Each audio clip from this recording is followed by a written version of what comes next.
হ্যাঁ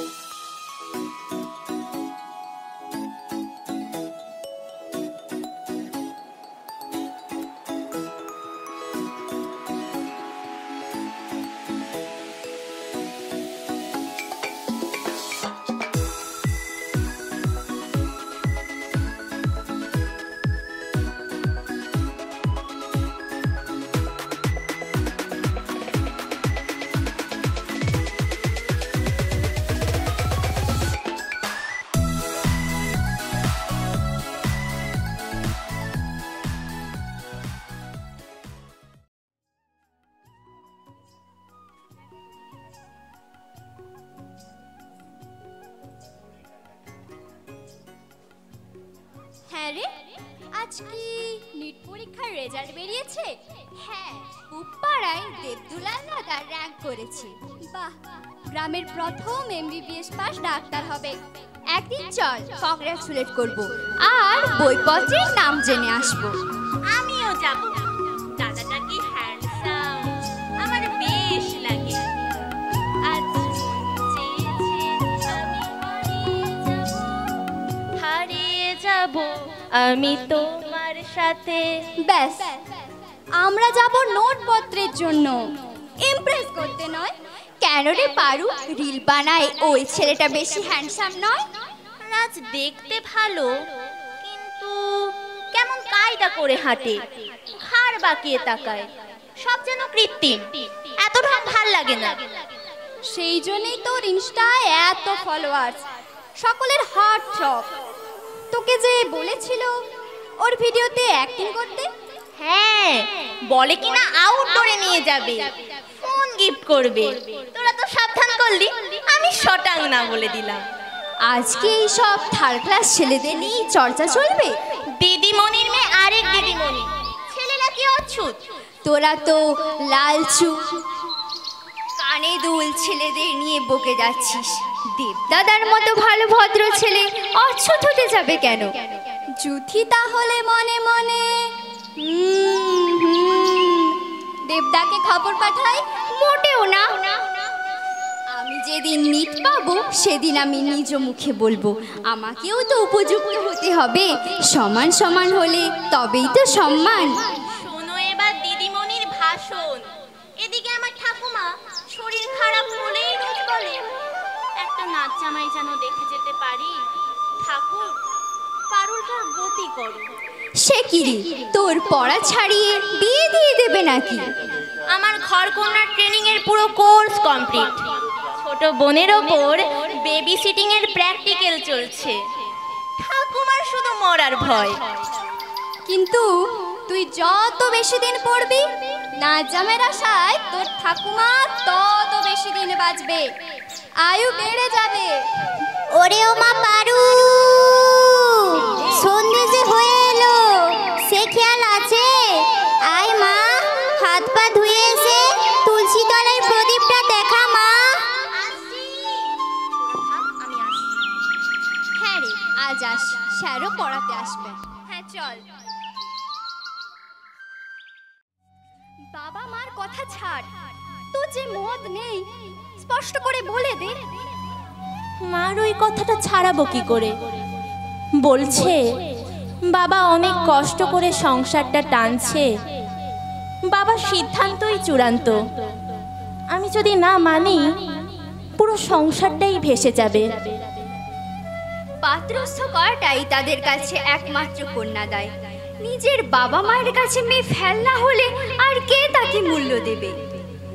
বাবা প্রথমে বোঝাচ্ছিল, সুপাত্র হাতছাড়া করলে কন্যার দুর্গতি হয়। আমার কান্না থামাতে না পেরে ধমকে যেটা বলল, সেটাই বুঝলাম আসল কথা। বলল, তুই দেরি করলে পারবো পরের দুটোকে বিয়ে দিয়ে যেতে। একটা খরচের ধাক্কা সামলে উঠে আরেকটাকে দিতে হাতে তো সময় দরকার। পাত্রপক্ষ মুখে বলবে দাবি, কিন্তু আদায় করবে ঘর ভর্তি আসবাব, শখের গাড়ি, নগদে বউ ভাতের খরচ আর স্ত্রীধনের নামে সোনা দানা। মেয়েকে যোগ্য হওয়ার সুযোগ না দিয়ে পাত্রকে উপঢৌ করে তুষ্ট করার ব্যর্থ চেষ্টা এটা। ব্যক্তি স্বাতন্ত্র্য তৈরি হলো না, আত্মমর্যাদা মর্যাদা কি বোঝার আগেই লাঞ্ছনা গঞ্চনার এক নিষ্ঠুর পরিবারে ফেলে দেওয়ার ব্যবস্থা। মানলাম ডাঙায় সাঁতার শেখানো যায় না, তা বলে হাত পা বেঁধে জলে ফেলে দেওয়া, এইভাবে কি দায়মুক্ত হওয়া যায়? দায় শেষ তো হবেই না, পাত্রপক্ষের আদায়ের বহর দিন দিন বাড়তেই থাকবে। মেয়ের অশান্তির আশঙ্কায় তখন নিঃস্ব হতে হবে। তবু পড়াশোনা করানো নাকি অনেক খরচ। বাবাকে এইসব কে বোঝায়? মার জীবনটা তো এই রকম করেই কেটেছে, তাই আলাদা কিছু ভাবতে পারছে না। বলে বাবা কি তোর খারাপ চাইবে, বাকিটা তোর ভাগ্য। বাহ, আইনের বিরুদ্ধে গিয়ে বিজ্ঞানের বিরুদ্ধে গিয়ে অযৌক্তিক সিদ্ধান্ত নিয়ে শেষে কিছু খারাপ হলে ভাগ্যের দোহাই। বাহ। মার মতে মেয়েদের সর্বসহা হয়ে যে কোনো পরিস্থিতি মানিয়ে চলতে হয়। ন্যায় অন্যায় উপরওয়ালা দেখবেন। তাহলে লড়াই করে অদৃষ্টকে জয় করার অধিকার শুধু পুরুষদের?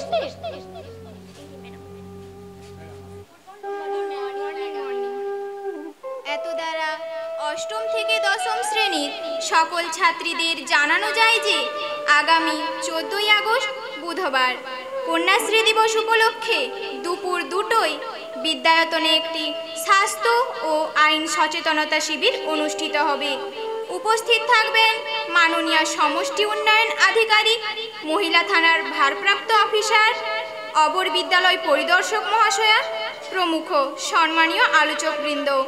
উক্ত শিবিরে কন্যাশ্রী প্রাপক ছাত্রীগণ ও তাদের মায়েদের উপস্থিতি বাধ্যতামূলক। ঠিক করেছেন হেড ম্যাডাম, একদম ঠিক করেছেন। শুধু আমাদের জানলে হবে না, বাবা মাদেরও শোনাতে হবে। আমার মা, জুথির মা, তোর মা গিয়ে বলে আসবে 3 জনে যেন একসঙ্গে আসে। বাবাকে ডাকতে হতো, মা বুঝলেও বাবা মানবে না।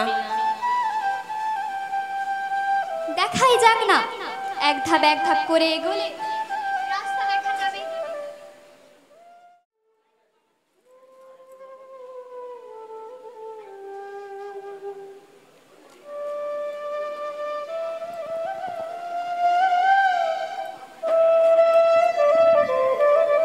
নীলিমা, কোথায় গো?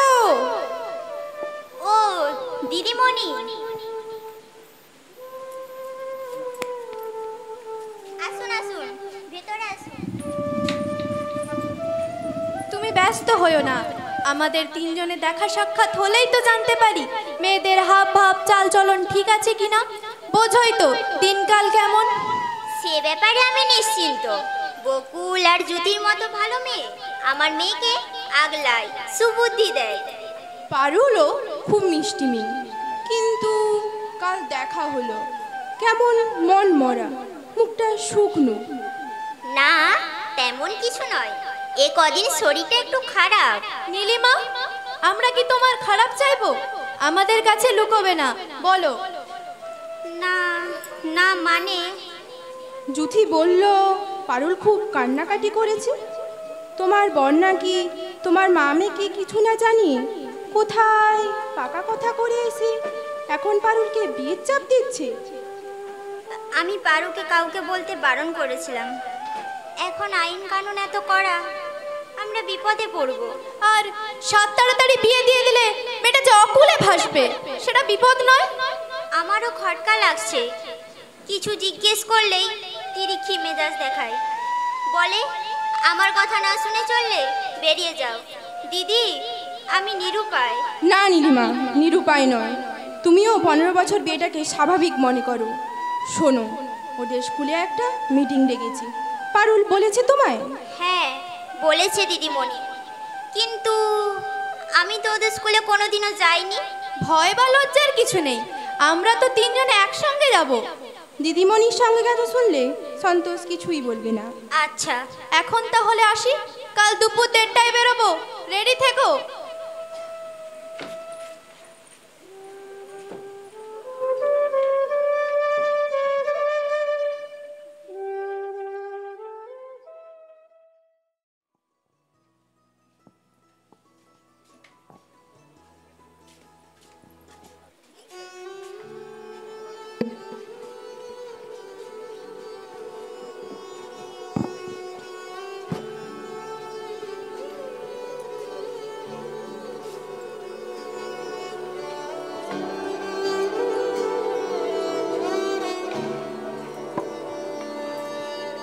আজকের এই মহতী সভায় সমবেত সবাইকে নমস্কার ও বিদ্যায়তনে স্বাগত জানাই।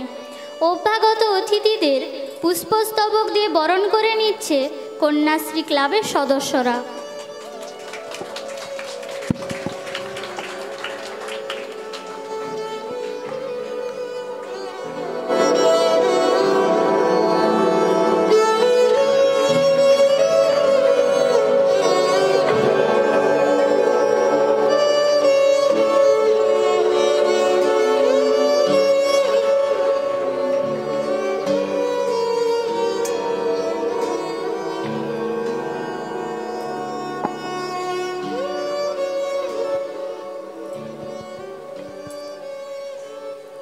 মায়েদের জন্য ডাকা সভায় তাদের উপস্থিতি যথেষ্ট কম হলেও যারা এসেছেন সেই প্রগতিশীল মায়েদের কুর্নিশ জানাই।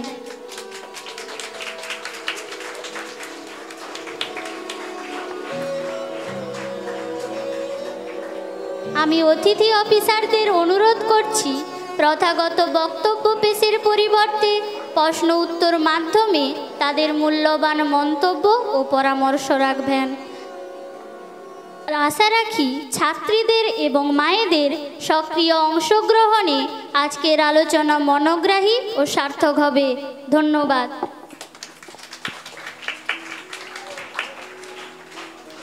নমস্কার, দিদিমণিকে আমি চিনি।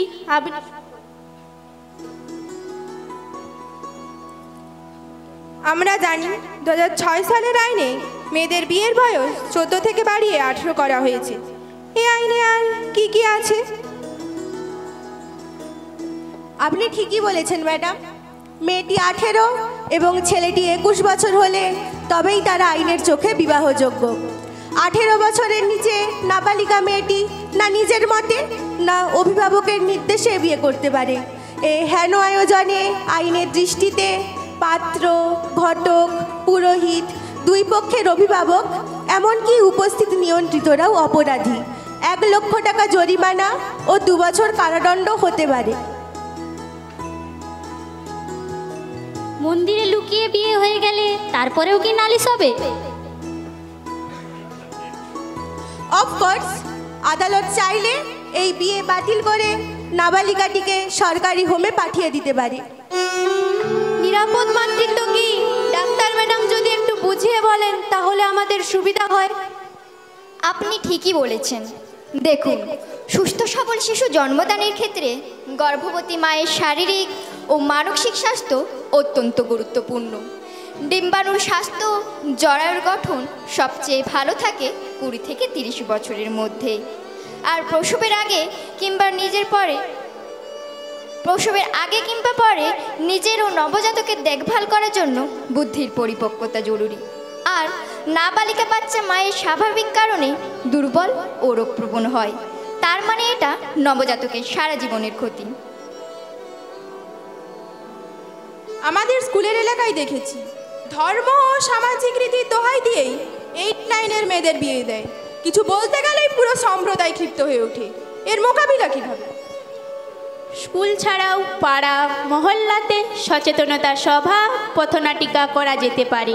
সমাজপতি, রাজনৈতিক নেতা এবং ধর্মপ্রচারকদের আমাদের বোঝাতে হবে যে মানুষের রোগ উপশম, আয়ু বৃদ্ধি, শিশু মৃত্যু কমা এগুলো তো আধুনিক বিজ্ঞানের দান। ফলে আমাদের তো বিজ্ঞানীদের কথা শুনতে হবে। চিকিৎসকরা তো সব ধর্মের, সব সম্প্রদায়ের রোগীকে একই দৃষ্টিতে দেখেন। ম্যাডাম, আপনি কিছু বলবেন?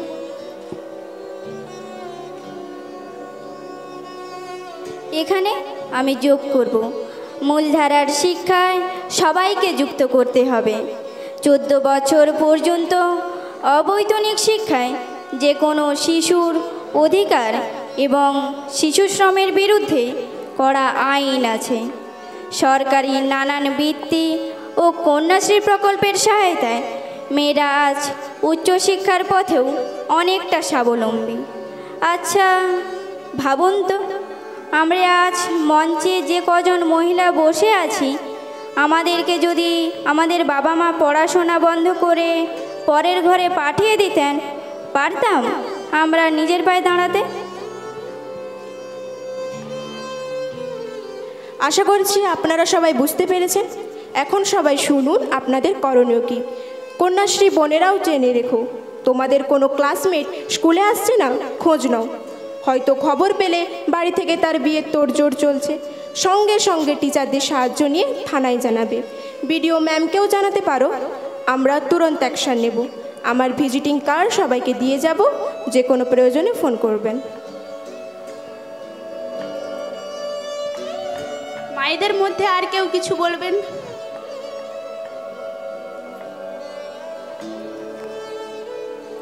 আমি অনেক কিছু জানতে পারলাম আজ। আমার 3টি মেয়ে, আমার অনেক উপকার হলো। আমার নিজের সঙ্গে অনেক কথা মিলে গেল। ম্যাডাম, আমার 17 বছরে পারু হয়েছিল। নিজে কিছুই জানতাম না, ডাক্তারের অর্ধেক কথা বুঝতাম, আর লোকে যে যা টোটকা বলতো অন্ধবিশ্বাসে করতাম। রুগ্ন শরীর, ডেট যত এগিয়ে আসে ভাবতাম আর বাঁচব না। জমি মানুষে টানাটানি করে ডাক্তারবাবু বাঁচিয়েছিলেন আমায়। পারুটাও অনেক ভুগেছে। আজ বুঝতে পারলাম অসচেতনতার কারণে কত বড় একটা ঝুঁকি ছিল। ধন্যবাদ আপনাদের। আজকের এই মহতী সভায় নিজের জীবনের কথা অকপটে স্বীকার করে নীলিমা দেবী আমাদের সমৃদ্ধ করলেন। আমি নীলিমা দেবীকে কুর্নিশ জানাই। আমার মতে তিনি আজকে শ্রেষ্ঠ আলোচক।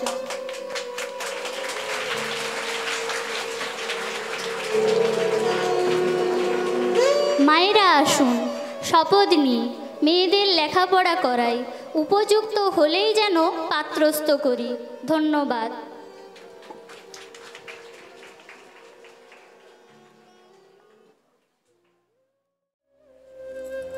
পারু, আমি মনস্থির করে নিয়েছি, এ বিয়ে আমি ঠেকাবই। কি করে মা? বাবা তো ছেলের বাড়ির ঠিকানা অবধি তোমায় বলেনি। কোথায়, কত তারিখ, কিছুই তো জানি না। আরও বলবেও না, কারণ আমাকে সন্দেহ করবে। দিদিমণির সঙ্গে স্কুলে গিয়েছিলাম যে। আমায় জুথি একটা বুদ্ধি দিয়েছে। বাবার ফোন নম্বরটা পুলিশ ম্যাডামকে দিয়ে এলে ওরা নাকি ফোন ট্র্যাপ করে কোথায় কাকে কাকে ফোন করে কি প্ল্যান করছে সব জানতে পারবে। সত্যি? হ্যাঁ কাকিমা, পুলিশ খুব গোপনে নজরদারি করে। আমরা তাহলে 3 জন এখন থানায় যাব। ওসি ম্যাডামকে ফোন করে জানিয়ে রেখেছি, দেরি হলে যদি বেরিয়ে যান। যা করবি সাবধানে কর, পারুর বাবা না জানলেই ভালো হয়। আমরা তাহলে আসি মা। হ্যাঁ, এসো।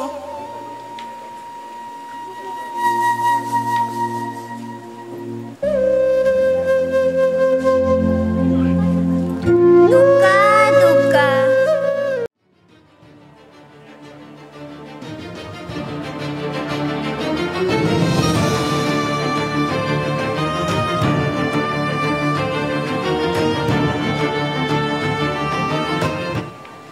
আসবো ম্যাডাম? এসো। ও আচ্ছা, তোমরা? তোমাদের স্কুলেই তো আজ ভালো প্রোগ্রাম হয়েছে। কয়েকটা পোর্টাল প্রশংসা করে নিউজ করেছে দেখলাম। বলো, কার কি সমস্যা?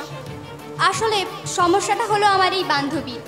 এর বাবা এর বিয়ে দিয়ে দিতে চান এবং এর মা রাজি নয় বলে এদেরকে কিছুই না জানিয়ে সমস্ত পরিকল্পনাটা করছে। হঠাৎ করে জোর খাটিয়ে কিছু করতে চায়। বরের ঠিকানা জানা গেলে তো থানা থেকেই লোক চলে যেত, ওর আর এগোনোরই সাহস পেত না। ম্যাডাম, আপনি যদি ওর বাবার কল লিস্ট ধরে ফোন নম্বরগুলো ট্যাপ করেন তাহলে সমস্ত পরিকল্পনাটা জানা যেত। Brilliant idea. তোমার বাবার ফোন নম্বরটা লিখে দিয়ে যাও তো। আর শোনো, বাবার প্রস্তাব মেনে নেওয়ার ভান করো। কোথাও নিয়ে যেতে চাইলে খুশি মনে সেজে গুজে বেরো। ভয় নেই, পুলিশ সাদা পোশাকে তোমাদের ফলো করবে। ম্যাডাম, একটা রিকোয়েস্ট, আমাদের কন্যাশ্রী ক্লাবের মেম্বারদের নিয়ে যাবেন সেই চূড়ান্ত অভিযানের দিন। বেশ একটা অ্যাডভেঞ্চার হবে। সেটা এখনই কথা দিতে পারছি না, আগে রিস্ক অ্যাসেসমেন্ট করি, তারপর নয় দেখা যাবে। আমার বিপদ আর তোরা মজা করবি? কিসের বিপদ? কেষ্টা ম্যাডামের কাছে জল ভাত। কেসটা ম্যাডাম হাতে নিয়েছেন মানে তোর সব বিপদ কেটে গেছে, তাই না ম্যাডাম? একদম। এই নিন ম্যাডাম ওর বাবার নাম্বারটা। আসি ম্যাডাম।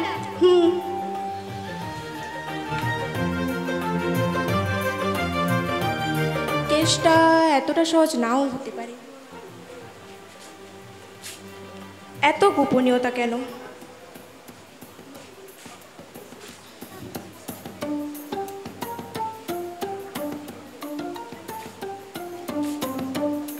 টেকনিক্যাল অফিসারকে একটু দিন তো।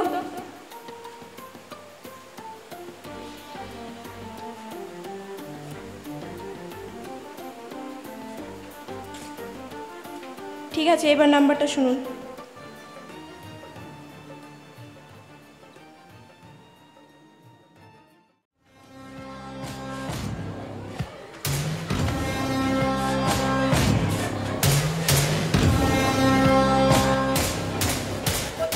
तिवारी बैगेर बांडिलगुलो जज परख कर लो।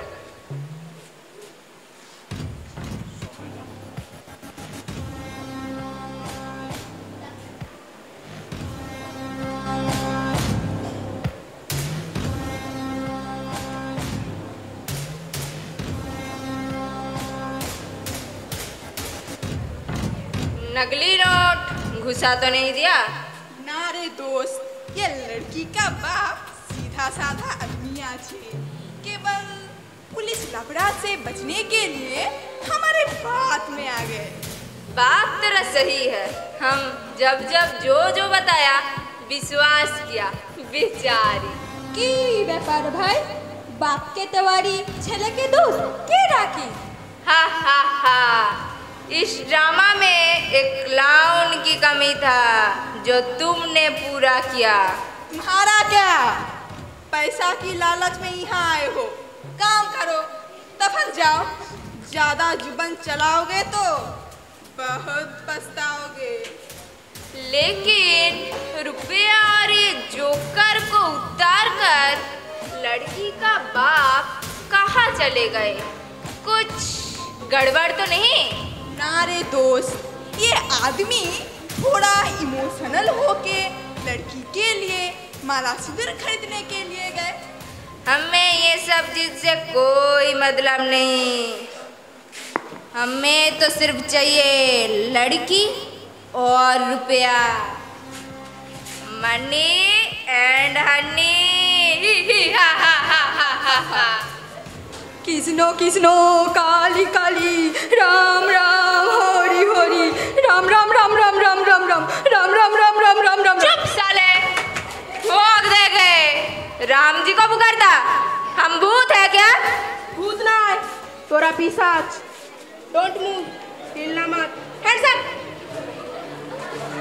गास गास পুরোটাকে ধরো ধরো। ওই কোনো চালাকি নয়, আমার ফোর্স পুরো এলাকাটাকে ঘিরে রেখেছে। অবশেষে তোদের বাগে পেয়েছি। গত 11 তারিখ যে মেয়েটাকে ফুসলেছো সে কোথায়?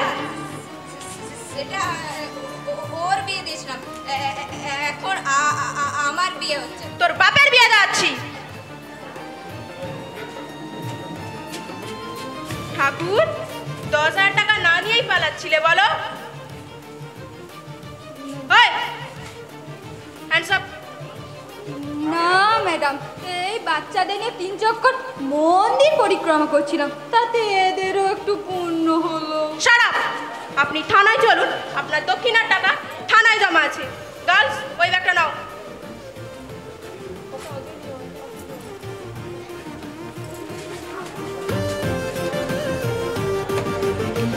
ওতে 2 লক্ষ টাকা আছে, পারুলের বাবার কন্যাদায়।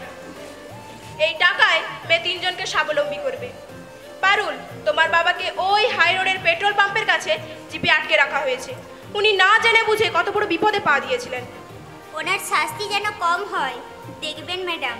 উনি রাজসাক্ষী দিতে চাইলে এই পুরো গ্যাংটাকে আদালতে দোষী সাব্যস্ত করতে আমাদের সুবিধে হবে, তখন ওনাকে ছেড়ে দেব।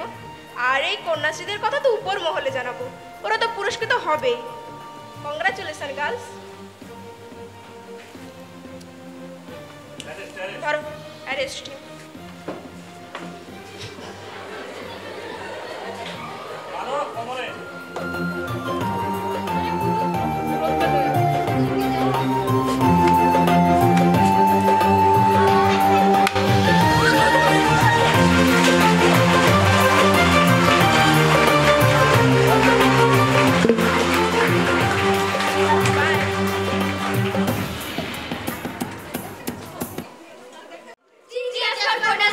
Heap hip hooray, three cheers for Kanyashree club, hip hip hooray, three cheers for Kanyashree club, hip hip hooray. শত ফুল বিকশিত হোক, মনে মনে এই শুধু চাওয়া, সব পরিবেশ সজ্জিত হোক, চাই শুধু সেই আহ্বান, শত ফুল বিকশিত হোক, মনে মনে এই চরিত্র রূপায়ণে কন্যাশ্রী ক্লাবের সদস্য সৌমি রাউত, প্রথম সিভিক পূজা মাইতি, দ্বিতীয় সিভিক মৌশিকতা কর, ভিন রাজ্যের পাত্র নৈরিতা দাস, পাত্রের বাবা পৌলমী বেরা, পুরোহিত Tithi Sen, BDO madam Mouli Gusait, lady doctor Ankita Maity, SI madam Saheli Samanta, আইনজীবী সুস্মৃতি মাইতি, ওসি ম্যাডাম অঙ্কিতা ভৌমিক, প্রধান শিক্ষিকা সুজাতা মাইতি, মেট্রন মল্লিকা গুসাইত, যুথিকার মা দিদিমণি রিয়া মাইতি, বকুলের মা স্বর্ণালী পাড়ই, পারুলের মা নীলিমা, মনীষা পাত্র, যুথিকা গীতশ্রী ভূঁইয়া, বকুল লাবণী দাস, পারুলের অভিনয় রুমা ভীম। উৎসাহ দানে সকল শিক্ষক শিক্ষিকাবৃন্দ, কারিগরি নির্দেশক শ্রী প্রদীপ আদিত্য, মঞ্চ নির্দেশক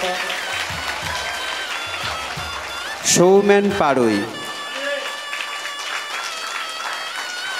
ব্যবস্থাপনায় শ্রী সঞ্জয় মান্না, কাহিনী সংলাপ ও আবহ নির্মাণে শ্রী ঋত্বিক ভট্টাচার্য, প্রধান নির্দেশক শ্রী তাপস দেতুঙ্গ, ধ্বনিতে সুবল ইলেকট্রনিক্স, আলো রায় ইলেকট্রনিক্স, সমস্ত কলাকুশলী এবং এই নাট্য পরিচালনায় সমস্ত বিভাগে যারা সহযোগিতার হাত বাড়িয়ে দিয়েছেন সবাইকে আমরা বিদ্যায়তনের পক্ষ থেকে কৃতজ্ঞতা অভিনন্দন জানাই। সেই সাথে সাথে এতক্ষণ ধরে যে বিশিষ্ট অতিথিবৃন্দ আজকে এই সচেতনতা শিবিরে উপস্থিত হয়েছিলেন তাদেরকেও বিশেষভাবে আমরা কৃতজ্ঞতা, এবং আজকের যেই নাটক আমরা দেখলাম এখান থেকে আমাদের কিন্তু শপথ গ্রহণ করার দিন। যারা আছো, যারা আসতে পারেনি আজকে বৃষ্টির কারণে কেউ এরও বাইরে তোমাদের জানা পরিচিত সকলের কাছে এই বার্তা পৌঁছে দিবে। আর আজকে যে আলোচনা সভার যে নির্যাস সেটা তোমরা নিজেদের বুকে বহন করবে, মানুষের মতো মানুষ হিসেবে গড়ে উঠবে এবং আমাদের সমাজটা যেন একটা ভালো দিকে অগ্রসর হয় সেই নূতন দিনের অপেক্ষায় আমরা থাকলাম। পাঁচগেড়ে নেতাজি বিদ্যায়তনের পক্ষ থেকে সবাইকেই কৃতজ্ঞতা, শুভেচ্ছা, অভিনন্দন।